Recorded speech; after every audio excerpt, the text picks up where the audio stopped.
श्री गणेशाय नमः। कार्तिक मास महात्म्य 34वां अध्याय। ऋषिगणों ने सूत जी से कहा, हे सूत जी, पीपल का वृक्ष शनिवार को छोड़कर सप्ताह के बाकी दिनों में क्यों नहीं पूजा जाता? सूत जी ने कहा, समुद्र का मंथन करने से जो रत्न देवताओं को मिले थे, उनमें से देवताओं ने लक्ष्मी और कौस्तुभ मणि भगवान विष्णु को दे दी थी। विष्णु भगवान जब लक्ष्मी से विवाह करने के लिए तैयार हुए तो लक्ष्मी ने कहा, प्रभु, जब तक मेरी बड़ी बहन का विवाह नहीं हो जाता, आप मुझ छोटी बहन से विवाह कैसे कर सकते हैं?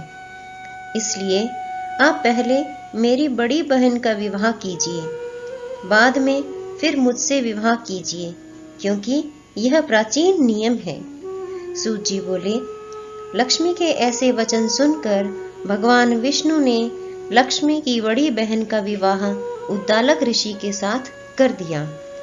वह अलक्ष्मी बड़ी कुरूप थी। बड़ा मुख, चमकते हुए दांत, वृद्धा के समान शरीर, बड़े बड़े लाल लाल नेत्र और रूखे बाल।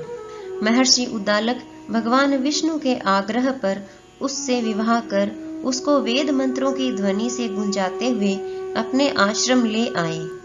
वेद ध्वनि से गुंजित हवन के पवित्र धुएं से सुगंधित मनोहर ऋषि आश्रम को देखकर बहुत दुखी हुई। उसने महर्षि उद्दालक से कहा, इस आश्रम में वेद ध्वनि हो रही है, अतः यह स्थल मेरे रहने के योग्य नहीं है। अतएव तुम मुझे किसी दूसरी जगह ले चलो।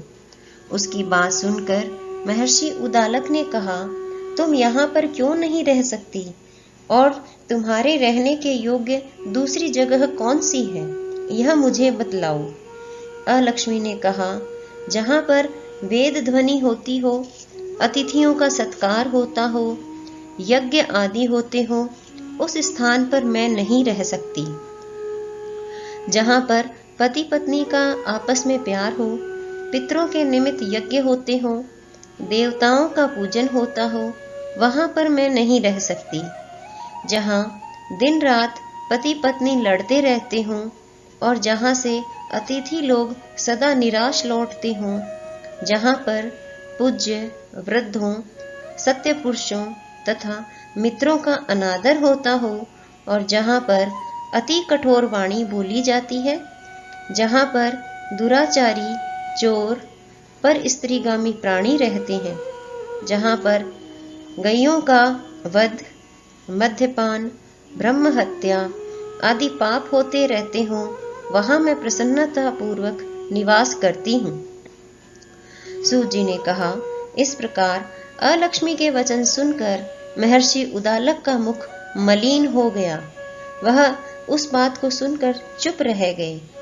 थोड़ी देर तक चुप रहने के पश्चात उन्होंने उससे कहा, अच्छा, तुम्हारे लिए ऐसा ही स्थान खोजूंगा, अतः मैं जब तक तुम्हारे लिए ऐसा स्थान ढूंढ कर न आऊं, तब तक तुम इसी पीपल के नीचे चुपचाप बैठी रहो। सूत जी ने कहा, महर्षि उद्दालक उसको पीपल के नीचे बिठाकर स्वयं उसके रहने योग्य स्थान ढूंढने के लिए निकले, लेकिन जब तक वह बहुत काल तक प्रतीक्षा करने पर भी वापस नहीं लौटे तो अलक्ष्मी रोने लगी। उसका बुरी तरह से रोना श्री लक्ष्मी जी ने बैकुंठ में भी सुना। अपनी बहन का रोना सुन लक्ष्मी जी व्याकुल हो गई। उन्होंने दुखी होकर भगवान विष्णु से कहा, प्रभु, मेरी बड़ी बहन अलक्ष्मी पति के त्याग देने से अत्यंत दुखी हो गई। हे नाथ, यदि मैं आपकी प्रिय पत्नी हूँ तो आप उसे आश्वासन देने के लिए उसके पास जाइए। लक्ष्मी जी की प्रार्थना सुनकर कृपा सिंधु भगवान लक्ष्मी जी को साथ लेकर उस पीपल के पास गए, जिसके नीचे अलक्ष्मी बैठी रो रही थी।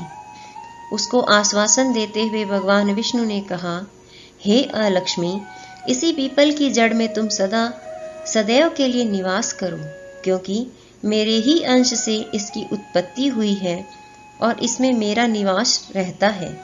प्रतिवर्ष गृहस्थी लोग तुम्हारा पूजन करेंगे और उन्हीं के घर में तुम्हारी छोटी बहन लक्ष्मी निवास करेगी। स्त्रियों को विविध प्रकार के उपहारों से तुम्हारी पूजा करनी चाहिए।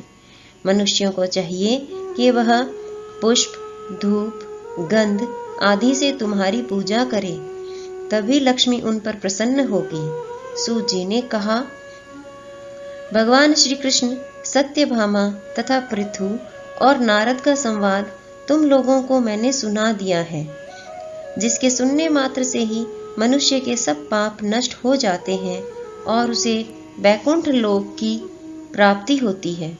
तुम लोगों को जो कुछ पूछना हो पूछ सकते हो, उसे भी मैं विस्तार पूर्वक कहूँगा। सूत जी की बात सुनकर शौनक आदि ऋषि महर्षि थोड़ी देर तक प्रसन्नचित्त वहां बैठे रहे। पश्चात श्री नारायण जी के दर्शन करने के लिए चले गए। जो प्राणी इस कथा को सुनता है और दूसरों को सुनाता है, वह इस संसार में संपूर्ण सुख प्राप्त करता है। इसी के साथ कार्तिक मास महात्म्य का 34वां अध्याय पूर्ण हुआ। जय श्री कृष्ण।